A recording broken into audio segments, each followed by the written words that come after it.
여호와께서 임하여 서서 전과 같이 사무엘아 사무엘아 부르시는지라. 사무엘이 이르되 말씀하옵소서 주의 종이 듣겠나이다 하니. 사무엘상 3장 10절.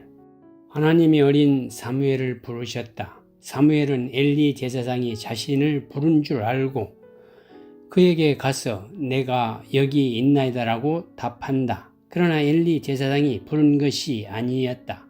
3번이나 사무엘은 하나님의 부르심을 엘리 제사장이 부른 것으로 알고 그에게 다가갔다. 그러다 엘리 제사장이 알려준 바에 따라 4번째에는 하나님께 말씀하옵소서 주의 종이 듣겠나이다라고 대답하며 나아갔다. 사무엘은 어린 시절부터 부르심에 귀를 기울이는 삶을 살았다. 하나님이건 엘리 제사장이건 누가 부르든지 내가 여기 있나이다 라고 즉각적으로 답했다. 겸손하게 듣는 마음을 지녔기에 그는 어떤 음성도 그냥 지나치지 않는 사려 깊은 사람으로 자라날 수 있었다. 신학자 폴 틸리는 사랑의 첫 번째 의무는 상대방에게 귀를 기울이는 것이라고 했다. 상대가 누구이건 그 음성에 귀를 기울였던 사무엘은 사랑의 사람으로 주변 사람들이 사랑을 받았음에 틀림없다. 성전에서 그는 어린 시절부터 듣는 기도를 드렸을 것이다. 그는 평생 하나님의 음성에 내가 여기 있나이다 말씀하옵소서 주의 종이 듣겠나이다 라는 반응으로서 하나님의 마음을 시대에 풀어내는 위대한 선지자가 되었다. 사무엘이 듣는 마음을 지닌 것은 엘리 제사장의 훈련도 큰 역할을 했을 것이다. 제사장으로서 그는 하나님 말씀을 듣는 것이 얼마나 중요한지 충분히 알았다. 엘리는 3번째로 사무엘이 다가왔을 때 하나님이 사무엘을 부르고 계신다는 것을 눈치챘다. 그리고 그 사실을 사무엘에게 가르쳐 주었다. 그러나 정작 엘리는 세월이 지나면서 말씀에서 멀어졌고 자연스레 듣는 마음이 사라지게 됐다. 스스로 엘리 제사장 시대는 끝난 것이나 다름이 없었다. 엘리 제사장의 권위는 철저히 하나님으로부터 온 것이었기 때문이다. 듣는 행위는 상대를 사랑하고 존중하지 않으면 제대로 행사될 수 없다. 하나님의 음성을 듣는다는 것은 말씀을 듣고 순종하는 것을 의미한다. 나중에 제사장이 된 사무엘은 사울 왕에게 순종이 제사보다 낫고 듣는 것이 순양의 기름보다 낫다고 강조한다. 그러면서 사울 왕이 하나님이 말씀을 버렸기에 하나님도 왕을 버렸다는 무서운 경고를 전한다. 사무엘상 15장 22절 23절. 상대방에게 귀 기울이는 것이 사랑의 첫 번째 의무이기에 하나님의 말씀을 듣지 않는 것은 하나님에 대한 사랑이 결여됐다는 것을 결정적으로 증명한다. 하나님의 말씀을 버릴 때 하나님의 버림을 당하게 된다. 사무엘이 듣는 마음을 지니게 된 것은 말씀을 사모했기 때문이었다. 말씀은 우리를 살리며 우리의 귀를 깨끗하게 해서 우리를 잘 들을 수 있게 한다. 말씀을 잘 들을 때에 우리 마음이 새로워지고 우리 삶이 풍요로워진다. 하나님의 말씀을 들으며 기도하는 시간이 많아야 하는 이유가 여기에 있다. 히브리어로 히네니라는 단어가 있다. 히네니는 당신의 말을 들을 준비가 되어 있습니다. 혹은 당신의 말을 섬기고 순종할 준비가 되어 있습니다라는 뜻이다. 메시아닉 주, 예수님을 믿는 유대인들과 관련한 세계적 석학인 요셉 술람 목사는 사람들이 교차로와 같은 상황에 직면하면 두려움과 불안이 동시에 몰려오는 것을 느끼게 된다면서 이때 가장 필요한 것은 바로 히네니, 즉 내가 여기 있나이다. Here I am 라는 고백이라고 강조한다. 그는 이렇게 말한다. 신자라면 하나님의 말씀을 들을 때 히네니의 자세로 철저하게 순종해야 한다. 하나님을 선택하고 그의 뜻에 따르겠다는 것은 하나님의 말씀을 듣는 데 그치는 것이 아니라 순종과 섬김, 행함을 동시에 포함하고 있다.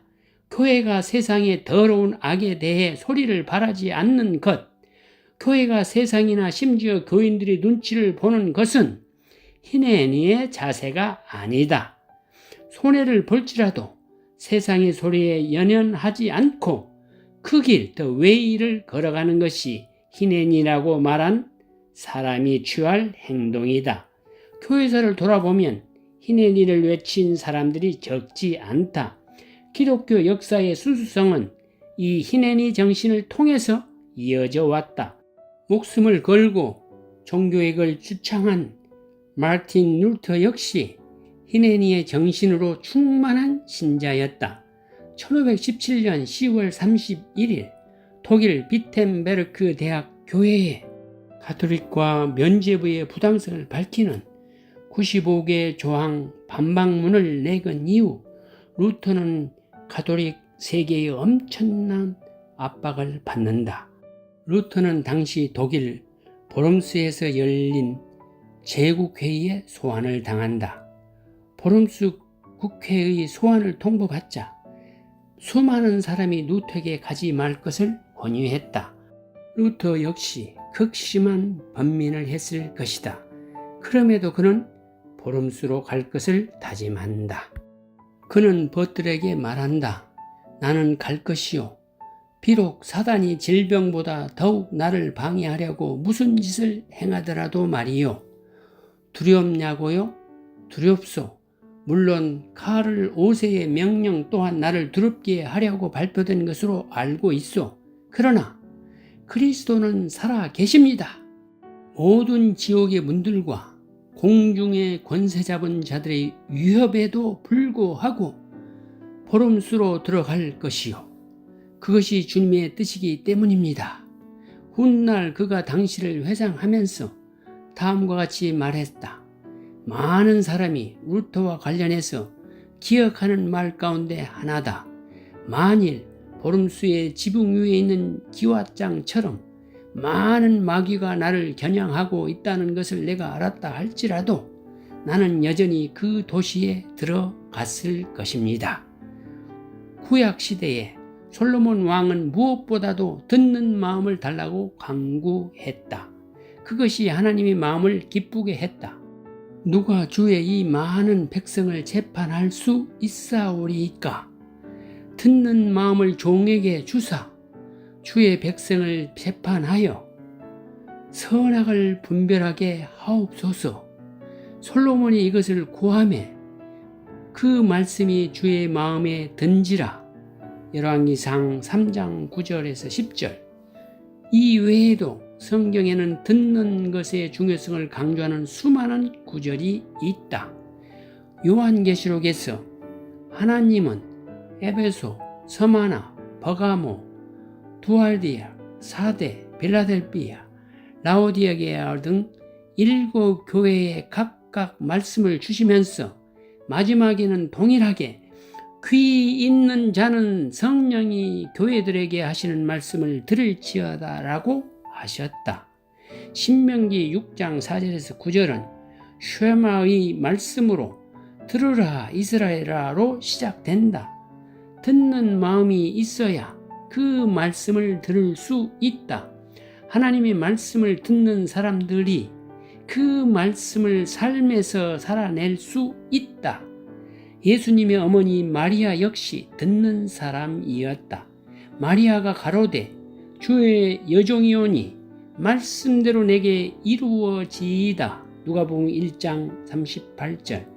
말씀을 겸손히 듣는 믿음의 사람 마리아의 모습을 잘 나타내는 구절이다. 이런 모든 듣는 행위는 기도를 통해서 배양된다. 하나님의 말씀 앞에서 듣는 마음을 갖고 기도하는 사람들은 언제나 사무엘처럼, 마틴 루터처럼, 마리아처럼 내가 여기 있나이다.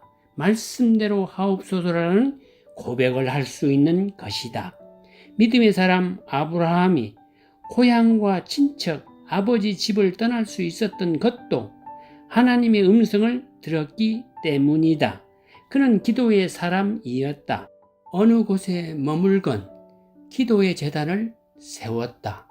그 제단에서 하나님의 말씀을 들었고 그 말씀을 붙잡고 기도했다. 그리고 하나님의 이름을 불렀다. 제단에서 기도하면서 아브라함은 점점 더 깊은 영의 세계로 들어갈 수 있었다. 아브라함의 기도는 그 자신과 가족뿐 아니라 그가 접촉한 모든 사람을 거룩하게 만들었다. 한 사람이 말씀 앞에 온전히 서서 기도할 때 위대한 역사가 이루어진다. 우리는 모두 기도하며 하나님 앞에 선다. 우리 모두 이 거친 세상에서 루터와 마찬가지로 희내니의 결단을 해야 할 때가 온다. 말씀을 들으며 기도해온 사람들은 그 순간에 온전히 내가 여기 섰나이다. Here I stand 라는 고백을 할 수 있다. 그 고백을 할 때 우리는 세상 앞에 서는 것이 아니라 하나님 앞에 서는 것이다.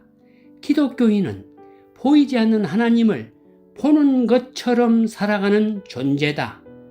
소명의 작가 오스 기니스는 유일한 청중, The Audience of One이라는 용어를 썼다. 하나님이야말로 우리의 유일한 청중이시다.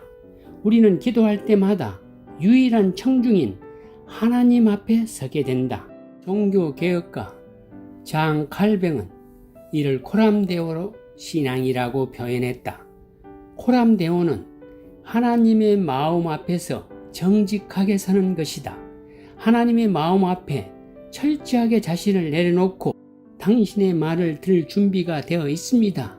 당신의 말을 섬기고 순종할 준비가 되어 있습니다라는 고백을 하는 사람들에게 하나님은 반드시 나타나시고 역사하신다.